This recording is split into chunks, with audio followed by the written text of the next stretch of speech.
Oh, hello there. Just trying to get this to run.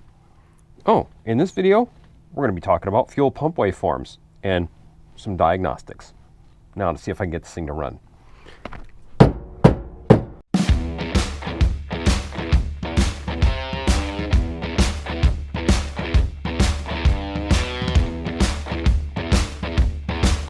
What this video is really about, what it's all about, is using current to diagnose fuel pump issues. Not only that, you'll find that there's ways that we can look at the current that is going through the fuel pump, and we can utilize not only the amount of current, but we can take a look at the image created as it flows through that DC brushed motor, and we can actually really get a good idea of a lot of what's going on inside of our fuel supply system.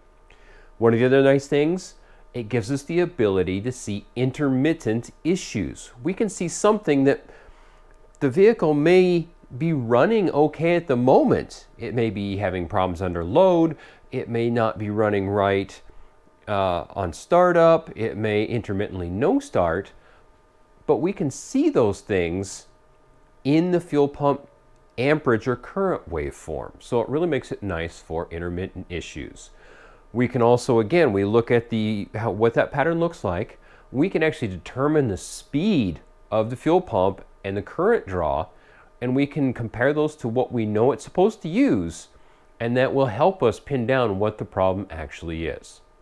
Now, before we get too much deeper into that, I want to show you what the setup looks like. So we're going to go outside for just a second, out to my Expedition, and we're going to take a look at how I have a hookup on that vehicle to check our fuel pump current or amperage waveform. Let's head out there. All right, so let's go take a look at our setup. Now, we've got the laptop here in the seat. I already have a waveform up on the screen. We'll take a closer look at that a little bit later. What I want you to see right now is our setup. Of course, I have my Pico box. There's my fuse block cover. Got a little light under here. We're gonna have to crawl into the dash a little bit. One of the problems with this fuse block, relay block, is that the actual relay for the fuel pump is right in here. Not one of these, not one of these. It's down under here. It's actually soldered to the circuit board inside this assembly, so I can't access it there. In this case, we have a single fuse for the fuel pump. Back around the corner, I have my jumper lead in. It went down in here. So I have a fused jumper loop in there. I have my Pico low amp current probe on there. I'm at a 20 amp setting, wrapped around the wire.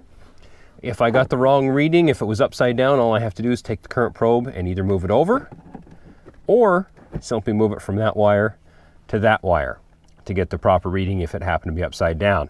But again, I'm at 20 amp mode, and anytime I'm using one of these, when I get close to the wire, I'm going to press and hold the 0 button for a second, release, then clamp it on the wire before my reading. This will ensure that I get a 0 setting on my scope. Now, the one other, or a couple other places I should say, that we could hook up and get the same image as this, if we go to the back, let me grab a flashlight so we can see this. Ford uses an inertia switch in their fuel pumps. We'll talk about that at a different time. But in this particular vehicle, that's hidden right down in there. So if that inertia switch were to trip, if I got in an accident, hit a big enough bump to knock that so that that inertia switch actually kicked open, I'd have to come back here and access it and press on that. The power for this fuel pump runs through that inertia switch.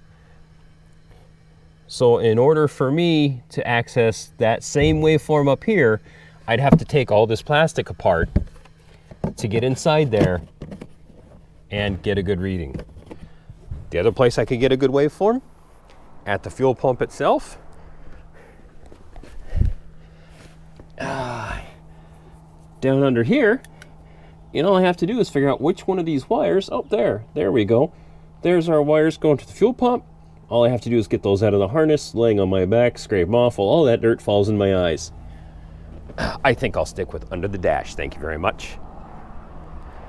All right, now let's go back in to the classroom. In this case, my garage. So before I even went to hook up on that vehicle, I pulled a wiring diagram first and took a quick look over it because I wanted to find the easiest spot to connect before I even went out to the car. Now, I showed you the fuel pump relay right here. The fuel pump relay is unfortunately soldered to the circuit board, which means I have virtually zero access to its wiring, short of finding the wires that connect to the circuit board itself. We have some connectors along the way. Unfortunately, most of these connectors are either buried under the dash or behind trim panels, so they're very inaccessible. I could go to the pump itself, which of course is in the fuel tank, so I can either drop the tank to access it, or I can go to the connectors. As I showed in the video, there's one easily accessible that you have to get laying on your back.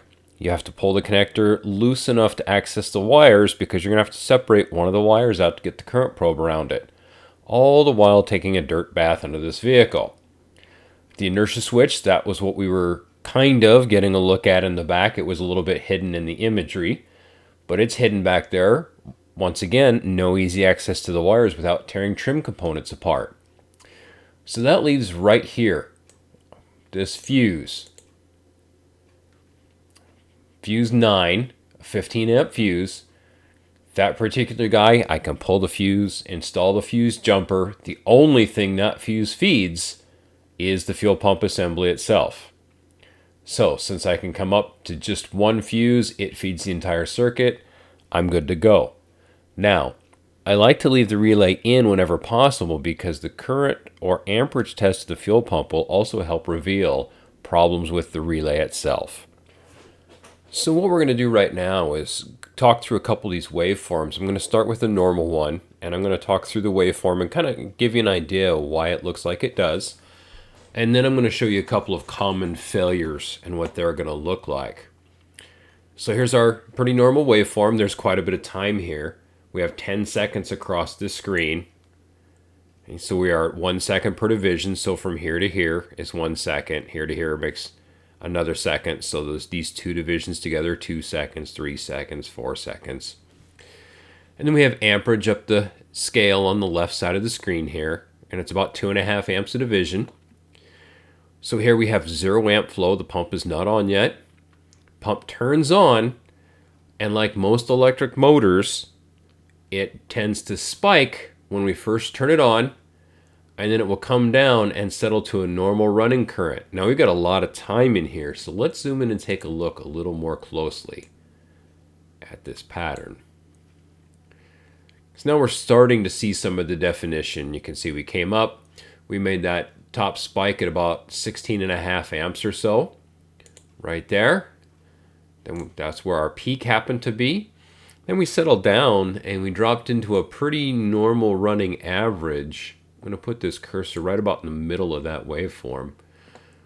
And we hit about 8.8 amps, which is a little on the higher end of the numbers I gave you, but this particular fuel system is a slightly higher pressure, a little higher demand system, so that's not too strange for this. So again, we have 0 amps, we turn the pump on, we see our rush in spike. Now this is a lot different than our ignition coil here, where our coil ramped up over a fair period of time.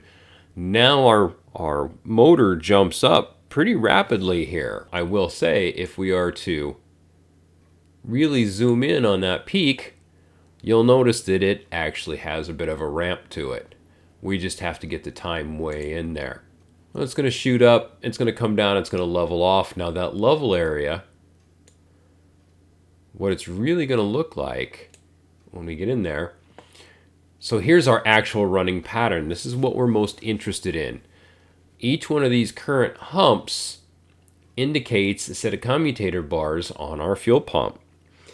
And you'll find that most fuel pumps are either what we term an 8-bar or 10-bar pump, meaning that we will get a repeating pattern of either 8 or 10 of these. Now you can have a 4-bar, 6-bar, 10-bar, 12-bar in different combinations, but most automotive, again, are going to be what we term an 8-bar or a 10-bar pump. And something we'll look for, and we'll call this out again later, is we're looking for something common to determine how many bars the pump is.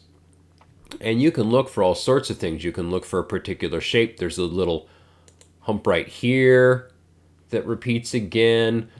But the part that I really pick up on is I have a flat spot right here. That guy. That is really a little bit different. So I'm going to take a cursor. That's the white boxes in the bottom. I'm going to drag my first cursor over there. I'm going to bring my second cursor, and there's a matching one right over here. So I'm going to bring that second cursor there, because that certainly looks a whole lot like that. And now we're going to count how many of these humps occur in between, and we have 1, 2, 3, 4, 5, 6, 7, 8. So we're going to deem this an 8-bar pump. If I bring this down, I have a minimum current of about 7.8 amps, a max of about 9.3. I have about an amp and a half, give or take, maybe a little bit higher between the two. That is quite the normal pattern. Take this as your known good. If this is what your fuel pump looks like, we're pretty happy with this one so far. So here we have a cutaway of a fuel pump. We have these commutator bars down in here. We have a brush right here. There's another brush right here. So each brush is going to sit on an opposing commutator bar. So what we have is power is going to be supplied to one terminal. The other terminal will go to ground.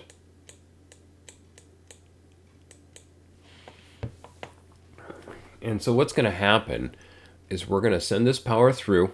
It's going to go through this brush, through one of these commutator bars. It's going to go through a set of windings down inside this fuel pump. That winding connects to the commutator bar on the opposite side. So in other words, this one and this one are connected together. And then those commutator bars are going to come back up. It's going to go down through one side, through the bar, through the windings, back up through the commutator, through this brush, and out to ground. Now those windings have a very, very low resistance. So that's why we see that great big spike on startup. In this case, is we are sending power through here, through the brush, through a couple tenths of an ohm of resistance, then back around the other side and straight out to ground. So we almost essentially, in this case, have a dead short.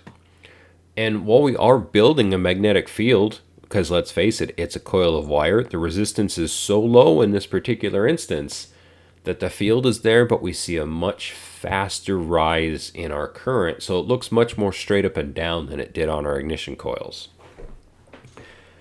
Now, once this starts to rotate, you have several commutator bars there as each set of commutators passes against the brush, which is held down against them, and then it moves to the spacing in between. That's what that low spot in the commutators is going to be, right where that occurs. So what we'll have is our pattern. As we cross on our separator section between the commutator bars, we're going to be at the low spot. As we come on into full contact with the commutator, we're going to be right in the middle of our hump in the waveform. And then as we cross the commutator and approach the next slot in between, we're going to be down again. As we come up to the next set of commutator bars, we're on the middle of them, we create the next one and down. Next one and down. So you're going to see the peak of each hump right when we're at the center of a commutator.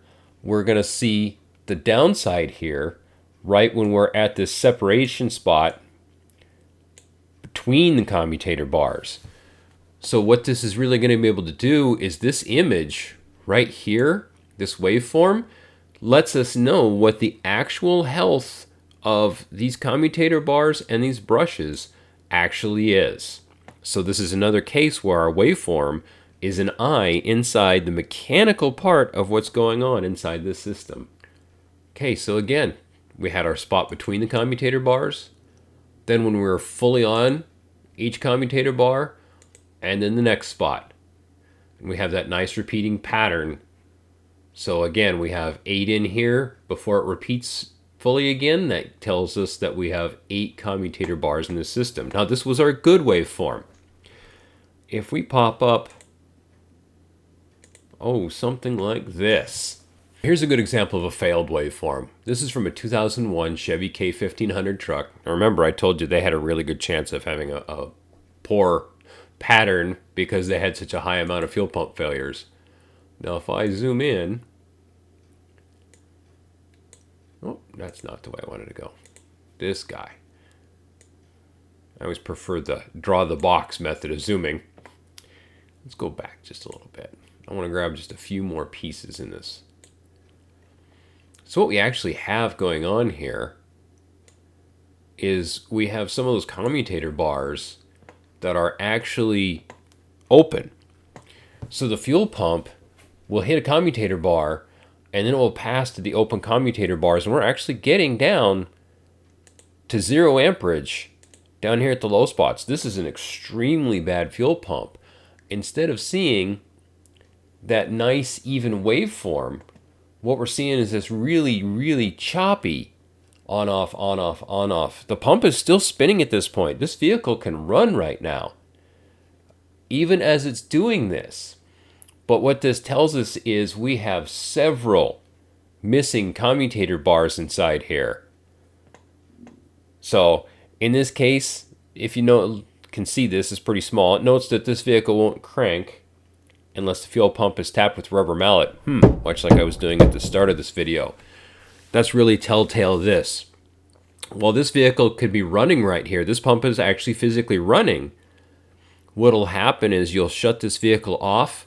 If that fuel pump stops, so the brushes are sitting on the open commutator bars right in here, when you go to power this up again, this vehicle won't start. There's no path for current to flow. That pump has to be jogged until one of these commutator bars that's actually able to flow current right there is in line with the brushes, so we can actually do some work with this. Right here, nothing's happening. So you shut off the vehicle, the brushes stop here, you go to restart it, the vehicle will crank, but nothing occurs. Now, real world scenario. This goes on the tow truck brings it to your shop. That tow truck goes over quite a few bumps and thumps on the way down to the shop. What eventually ends up happening is this fuel pump will bounce around until it ends up here. So it comes off the tow truck, you go out, hop in it, and it fires right up, which makes this a very difficult diagnosis, unless you know how to use this pattern. If you know how to use this pattern, even when the vehicle's running, like this one would be, once you see this dropping to 0 and not that nice even waveform we looked at last time, that tells you there's a problem in this. And if it can reach higher amperage, that lets us know that it's not the circuit itself, it's simply the pump can't use what it's got. Time for a new fuel pump. The other scenario, of course, is it comes in and it's still stuck down here. You test it, you find no current flow. That's when you take the rubber mallet, smack the fuel tank, because most of these pumps are inside the tank. We're going to smack the fuel tank on the bottom in the center a few times, rubber mallet. And what will happen a lot of times is that we'll jar it to the next good position where we have contact. Then we can actually start and run the vehicle. This is really handy when you're trying to get a dead vehicle in the shop and you're too lazy to push it. A couple of good whacks in the fuel tank and it starts up and runs. Okay, we're going to look at one more failed fuel pump. Now this is an older one. I took this one quite a few years ago, this capture.